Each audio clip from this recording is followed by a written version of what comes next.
Today's youth need teachers, volunteers, and most of all, well, they need you. I'm Doug Edwards, and I'm going to be talking with real youth mentors and students to give you the knowledge you need to be the best youth worker possible. This is Youth Worker on Fire. Oh, you're trying to bring me down and run me out of town. You're taking what you want, but you can't take my rhythm now. I'm walking to my own beat, just gonna be me. I'm not replicating nobody. You wanna be like me, but you can't.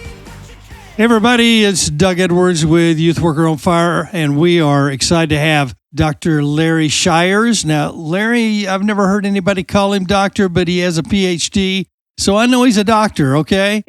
So he's just very nice about it and not making people call him that, but he's got all the credentials. He's doing that thing. He has been a family therapist for many, many years, and also a professor at Palm Beach Atlantic University. And so we're going to cover a little bit of all of that. And some things that were written about Larry online were in his practice. It says, I have one thing. Larry said, I've been a Christian counselor in private practice for over 34 years at one point. I don't know if that was an old one or new one, Larry. I don't know if it's 34 or 104 years like me, in student ministry. So I don't know, but then another one down there said, I worked for Larry in his private practice in Mount Dora, Florida for 6 years. During that time, I discovered Larry to be a wonderful therapist. Now, one thing I know about Larry, is that you have a team. You have several therapists that are in your business or in your therapy group, as well as the things that you teach students at Palm Beach Atlantic. And I've heard people recommend you a lot during my ministry while I was in student ministries for many years in Lake County. Carry us on from there. Catch us up to date. Tell us what's been happening with your family and your therapy practice. First of all, I appreciate this opportunity. It's actually been, when you said 34, that really came out of probably an old post. I've been doing counseling in one way or another since 1968. So whatever number of years that is, that's a long time. We'll let them do the math, okay? Yeah, good, because I do not do math. But yeah, our practice, when I established it, the private practice, formally started it in 1978 here in Florida. That was actually before licensing was actually required for people to become a counselor. But I started working out because I recognized the great need, especially for kids. My doctorate is actually, the subspecialty is working with children. My wife and I, when we moved down here from Tennessee, when we got married in 1970, I went to work for what was then called Christian Home and Bible School. Now it's Mount Dora Bible School. And for people who may not know much about the school, they have a children's home there. So a lot of kids that we called throwaway kids, kids that the parents abused or the state deemed the parents not capable of taking care of them, back in the early 1970s, they would often be sent to a children's home. And we were fortunate as a Christian school and home to actually be available to have a lot of those kids sent our way. But I noticed that with kids, there is a real tough time trying to adapt to an adult world. From the time they're old enough to know what's going on in the world until they actually become parents themselves, they're really kind of lost in this chasm of what is called to be human and being whatever it may be. So my practice was established originally focusing on providing Christian counseling to children and adolescents. And from that, of course, that involved the families, it involved pastors, it involved the legal system. It also involved a little bit of politics. That's how we got the licensing laws passed. Currently, we are in my own building. We built this with a focus on working with children. So we have very large play therapy room for actually for kids of all ages. I was surprised. One of my associates the other day was telling me that she brought all of her adult clients into the playroom, and they'd sit there and talk, and it was a lot more relaxing. But the practice, been around for a while. I have a few associates. I personally, I don't know if you knew this or not, Doug, but I personally have retired from the private practice. I still go in every week. I still supervise registered interns who are wanting to get their license, and I still supervise my associates. Not that they need supervision, but I'm there to help guide them and help them make decisions that they need to make. But we've been in business, if you want to call it that, since 1978. And I hope, Lord willing, that we have actually helped an awful lot of people in that time. I suddenly realized I forgot what you asked the question of, so I don't know if I'm going in the right direction. You're doing great. You're just catching us up to date.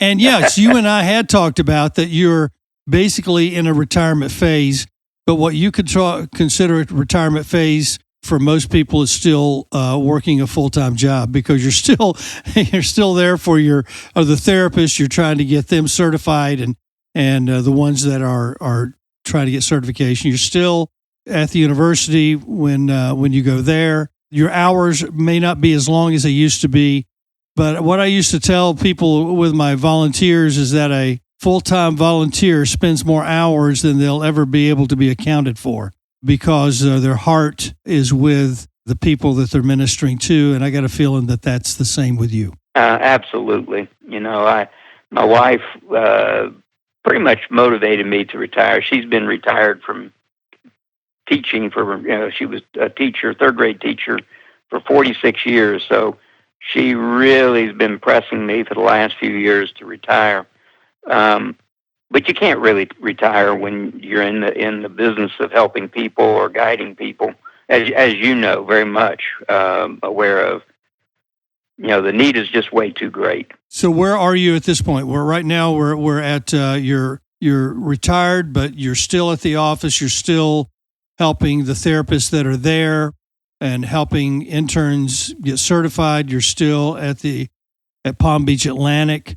How can people get in touch with you if they want to ask you questions about this interview, or just want to get in touch with you and your counseling group? What's the best way to do that? Best way right now would be give us a direct call. Our telephone number is area code 352-383-2194.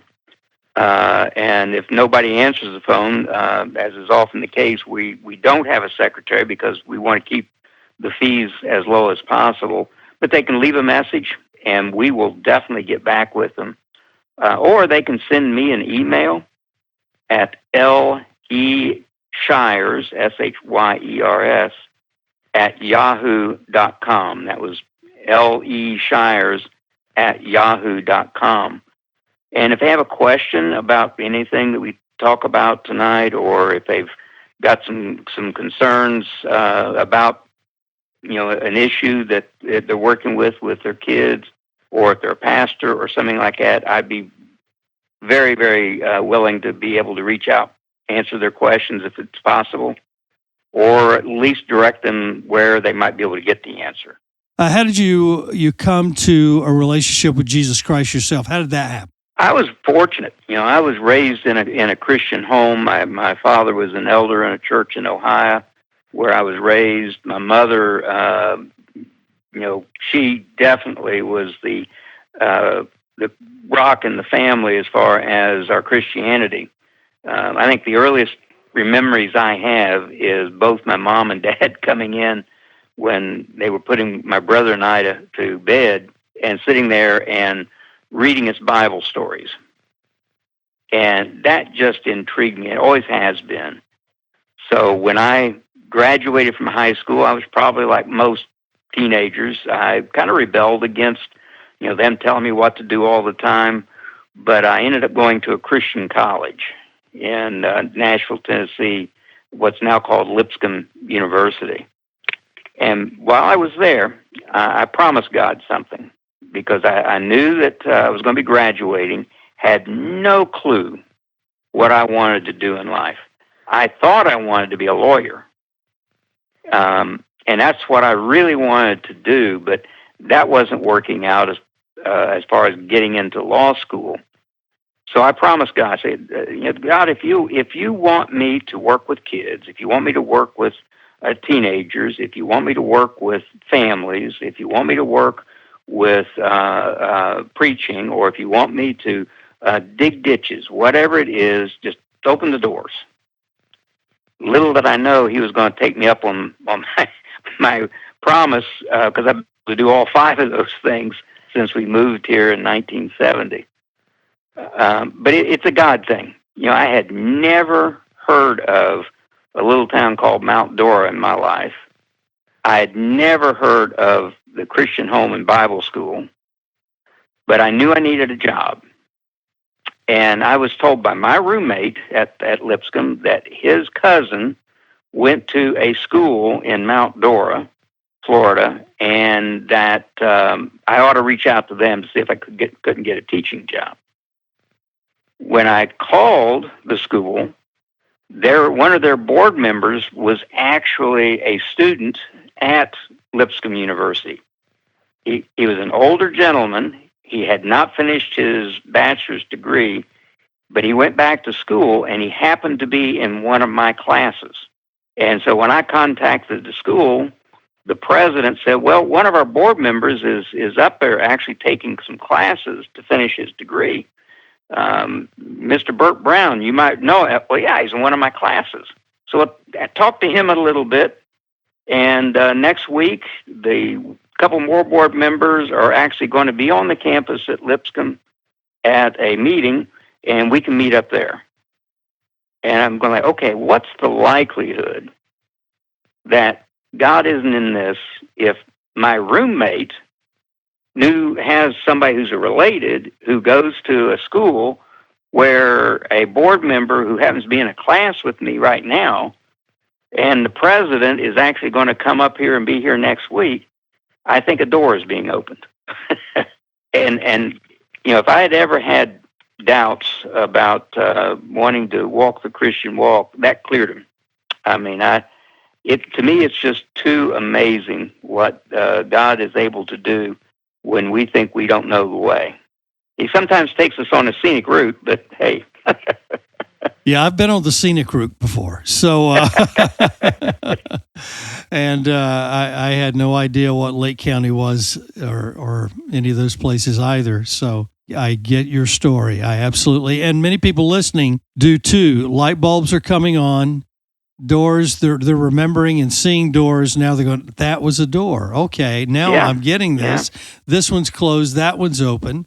And there's a big deal about God opening and closing doors, and we make the plans, but he makes the plans either work or not work. He opens or closes doors. And even when I mentioned that I originally was wanting to become a lawyer, what is amazing is after being down here for a while, and while I was working on my doctoral degree at the University of Florida, a group of people were trying to find a way to get licensing within the state of Florida for counselors because, people, like you said, there's some people out there providing counseling who are actually doing more harm than good. Yes. But in the early days, there was no regulation whatsoever. No standards were set.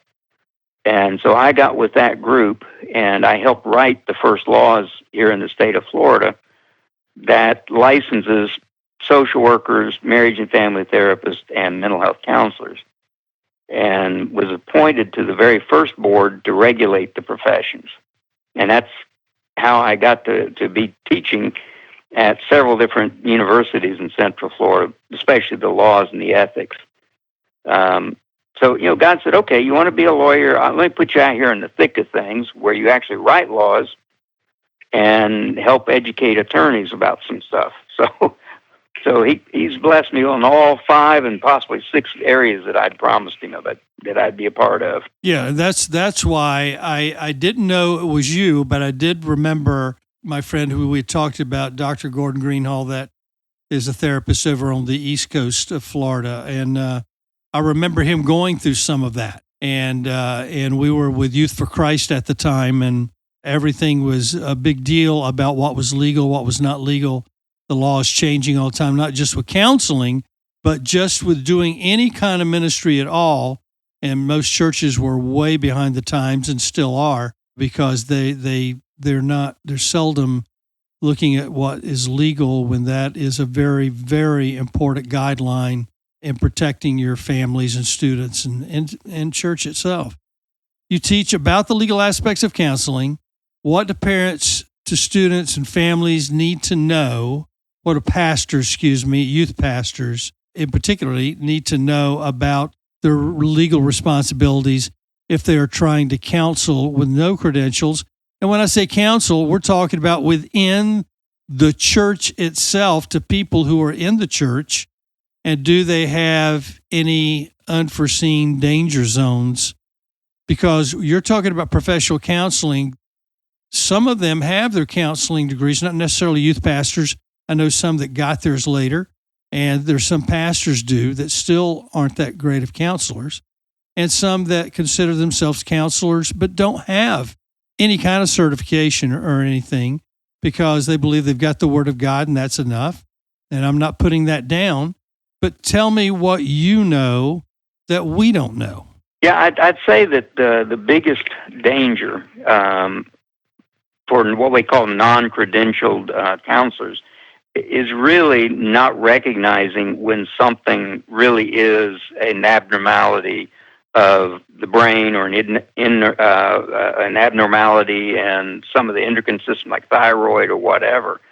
It's very easy. And as a pastor myself for years, or a preacher myself, I didn't know that somebody could be depressed and it might be a medical condition. I just assumed if you're depressed, you need to get over it and get with God, and He'll raise the fog. Well, that doesn't always work. And when you're working with kids, there are things that are developmentally appropriate, and there are things that are not developmentally appropriate. And I think sometimes with some of the youth ministers, and I love them all. I really do. I think that youth ministers and youth pastors and youth workers of all kinds, they got a tough job, and they have a great heart. They really do want to help kids maneuver through this minefield we call life, and I think most of them do an absolutely phenomenal job. But sometimes a child's behavior isn't because they're bored, and sometimes it's not because they're not getting the attention of their parents, and it's not because they don't know Jesus. And I've got 2 master's degree and a PhD, and in all those studies, we had to be able to determine, in sitting down with someone, how much of what they're explaining as behavior or struggles or issues in their life, how much of that is life overcoming someone, in which all they really need is a kind, loving heart, a warm shoulder to cry on, or just someone to care about them, which I would say probably is a vast majority of people who seek counseling. But there are also medical conditions that will create those same types of symptoms.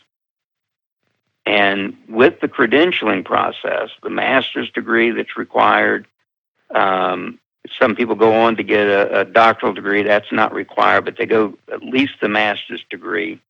They have to work for a couple of years under the supervision of someone who is already credentialed.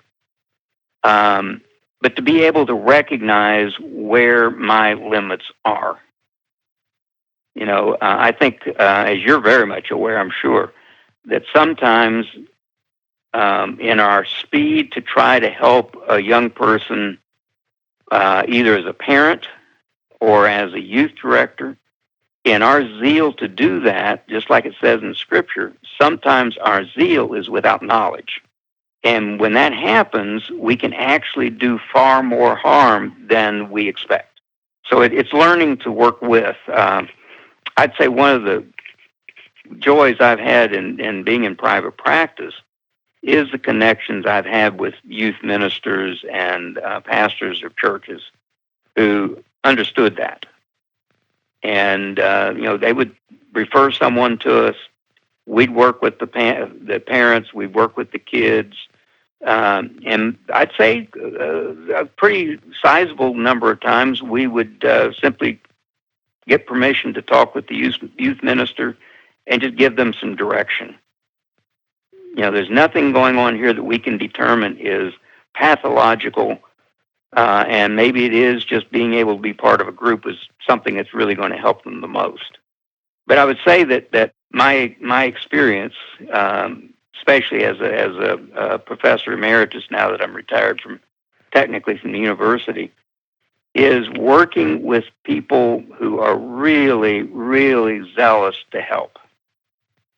I don't know how many youth ministers that I've had in some of my graduate courses who decided to get their master's degree and to get into doing counseling professional, but their goal is to go work in a church, or they want to help open up a youth counseling center in their church. And now they're armed when they graduate and they get the license. They're armed with the best of both worlds. But I would say that the scary thing is someone who just sits back and said, "Isn't that becoming entangled with the world? Aren't we supposed to have separation between church and state? I don't think if someone wants to be a counselor, can't they just do a correspondence course or two and make that work?" And no is the answer, the short answer. But I love it when youth ministers and parents reach out and say, we don't want to make a mistake. We want to provide adequate discipline. We want to provide connection. We want to encourage our kids as they're growing up, not discourage them. We want to empower them, and we want to do it in a godly way. And when they reach out and they find Christian counselors, I do believe there's a difference between what we do as a Christian practice compared to what often takes place in secular counseling. Even though we have the same education, same training, same license, there's a difference on how it's delivered. Yes, there is. And because you also have more latitude than someone who's under a non-Christian umbrella. Yeah. Or a definitely. Secular umbrella. And so when you're not only under some laws of the land for the safety of yourself and your people, you're also under the flag of the church and Jesus Christ, and you have both latitude. I guess you could say latitude and longitude. Yeah. You have a way to maneuver a little better, a little differently, and your perspective is different. Kind of like what I tell my students, it doesn't make any difference if you live in a garage. That doesn't make you a car. There you go. So it's that zeal of saying, I want to be able to help. I want to be able to do something. I want to make a difference. And even if you get all the book knowledge you can get, it doesn't mean that you know how to interpret it correctly. I think when I try to define the word wisdom, it's the ability to apply right knowledge rightfully. So being able to take what you know and apply it in a way that leaves room for grace. Because what we often do is we say, well, wait a minute, now this textbook says this is what you should do. So how come it isn't working? Because the application was missing. And you're the one that's applying it, and your application is wrong. So it's actually learning how to be not only passionate, but become passionate. Being able to put the pieces together. But Yeah, I've done a lot of supervision because I'm a qualified supervisor in the state. And if I'm listening to a tape of a supervisee or watching students in action during their practicum or internship, there are times when I have to take them aside and say, I know this is where your passion is, but you may be able to find a way to act on that passion in a different profession, because the way you're handling it right now, you're just trying to bully your way into or tell the person exactly what to do. And that's not how Jesus worked. It's tough. I think if I had ability to give a lot of advice to pastors and parents, it's don't be afraid, first of all, but also allow room for understanding. Sometimes we really think we know what's going on in another person, and the reality is we don't have a clue. God didn't get off the throne and make us able to understand what's going on in another person's mind. And that's why, for a lot of times for parents, they're scared to death to actually be a parent. Afraid they're going to make a mistake. Yeah, afraid they're going to make a mistake. And they're afraid that somehow maybe their discipline is illegal. And you got to discipline. You got to be able to provide guidance. The difference between punishment and discipline, like I tell a lot of parents. Punishment is for your benefit. Discipline is for their benefit. Not everybody is cut out to be a preacher, a pastor, or a counselor. Absolutely. And because we want to go a certain way doesn't mean that's the way God's leading us. That's why I love the closed door, open door effect too. Of are we really seeking God and trying to find out what He wants because He knows us best? Does He, which doors is He going to open, which doors is He going to close, and how do we discern that? And I think you've given us some great guidelines there. In your team practice, what are 2 common problems adolescents face in all generations, if you were to pick 2? Every young person, so even preteen, so it may not just magically start when they're 13, but in that developmental process, when they get to a certain point, when they recognize that other people's opinions of me can sting, can hurt, they rebel against anything that would keep them from being who they're going to be. I think it's a God-given process that God puts in us that we get to a certain point, we begin to stretch our wings, so to speak. So we rebel against what a parent may say. And by rebel, I don't mean that, doing something majorly destructive or although sometimes it could be seeking drugs or bad companions or whatever, but there's a need to be or feel connected and accepted from others. And kids are very susceptible. They have this feeling that everybody's looking at me, everybody's judging me. And so one of the first things that we do as counselors with adolescents, young people in adolescence, is help them feel accepted. Now, accepted doesn't mean approved. Accepted means I see you where you are right now, and I see you that you're struggling. So let's talk about how we can do the next thing, which is a big one. The second one is, how can I encourage you rather than discourage you?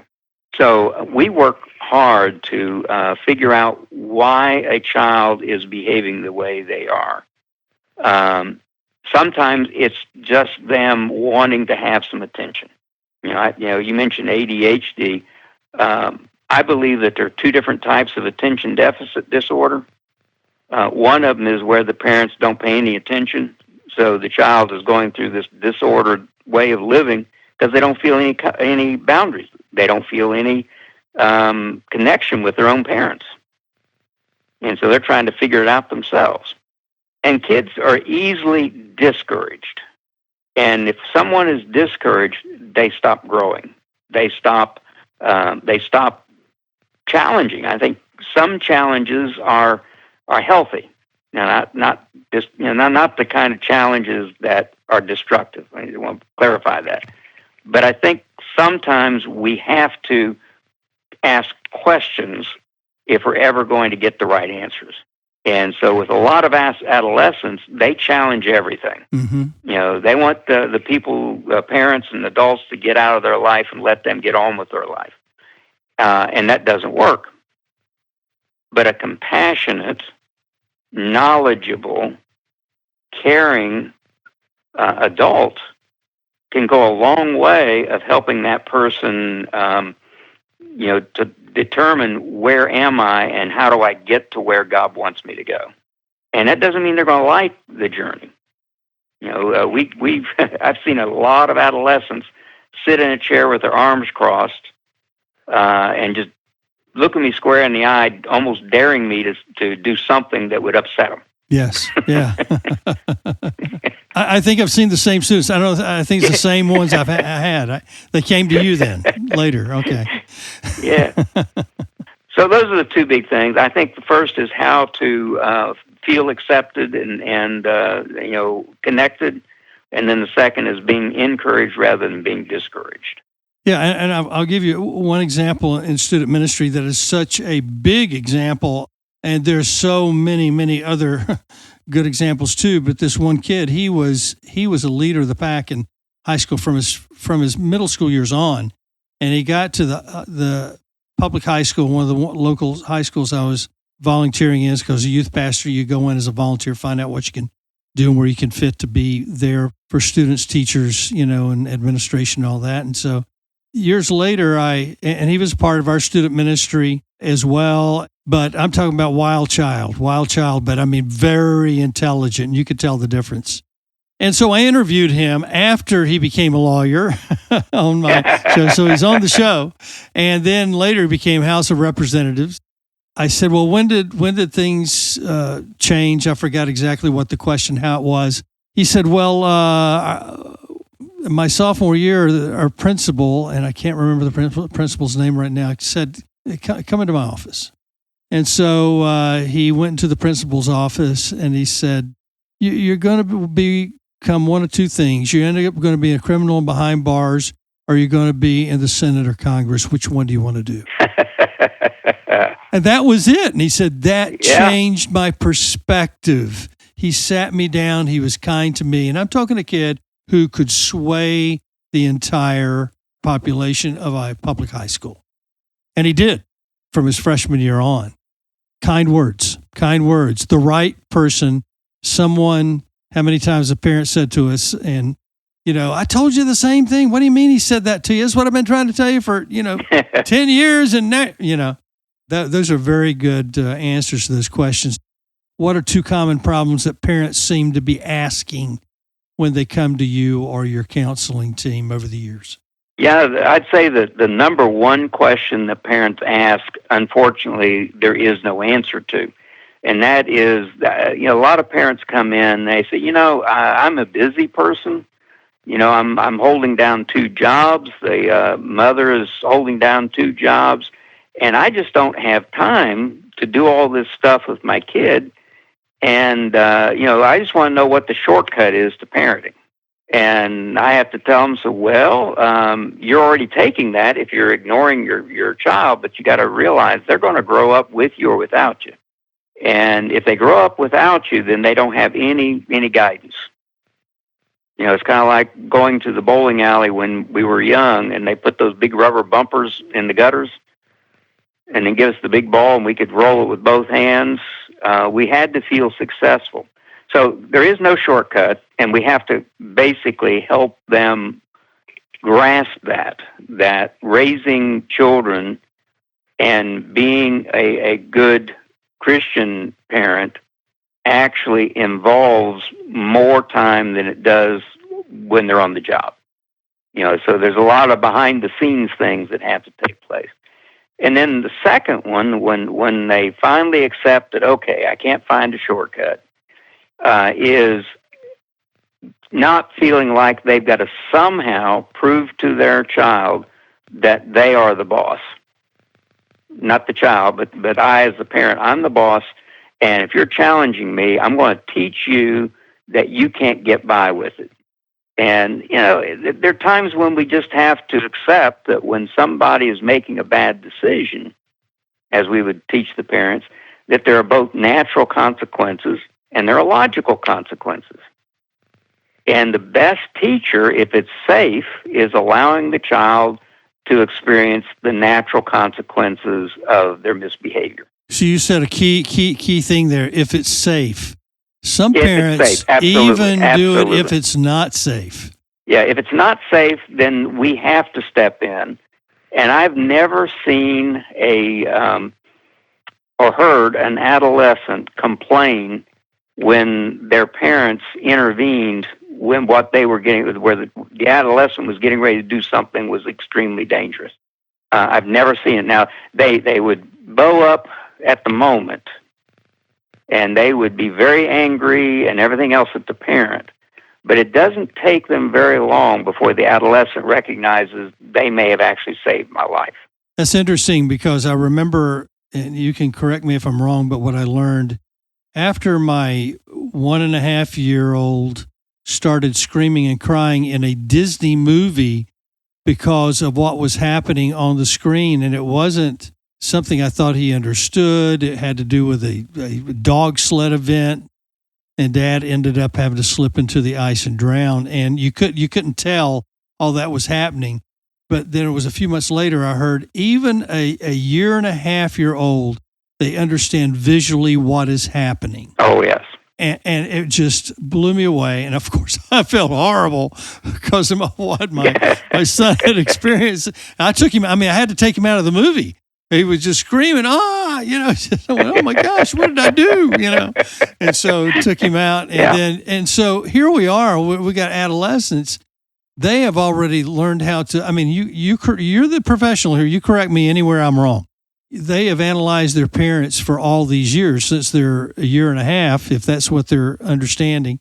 And then by the time they get to a teen, they know all the buttons to push while their buttons are being scrambled inside. Absolutely. And, I think every parent has experienced the child that when you say, now don't touch that, have seen that child tilt their head and look at you, their eyes while they move that hand over there and get as close as they can to touching what you told them not to touch. Yeah. And then the parent gets mad because you're challenging my authority. But I think that another thing that I think that parents have to be able to grasp is you can either be their parent or you can be their best friend. And you can't be both. You really can't be both. And I can guarantee that in my experience, and like I said, I've been doing this for a lot of years, I have yet to see a time when the parent was trying to be the best friend that the adolescent actually accepted that. They're going to they're going to seek their own friends, and it will not likely be one of their parents. And sometimes we just have to be direct, but compassionate. I like the example of when the rich young man came to Jesus and said, "What do I have to do to be saved?" And Jesus gave him the typical response about the law and keeping God's commands, etc. And the rich young man says, "Well, I've done all that from my youth up. What do I still lack?" And it's that question, what do I lack? And that's what adolescents are asking all the time. They just don't use their words. They use their behavior to get answers. So when the rich young man was told by Jesus, well, go sell everything you got, get rid of it, and come follow me. And the rich young man went off sorrowful because he had much good.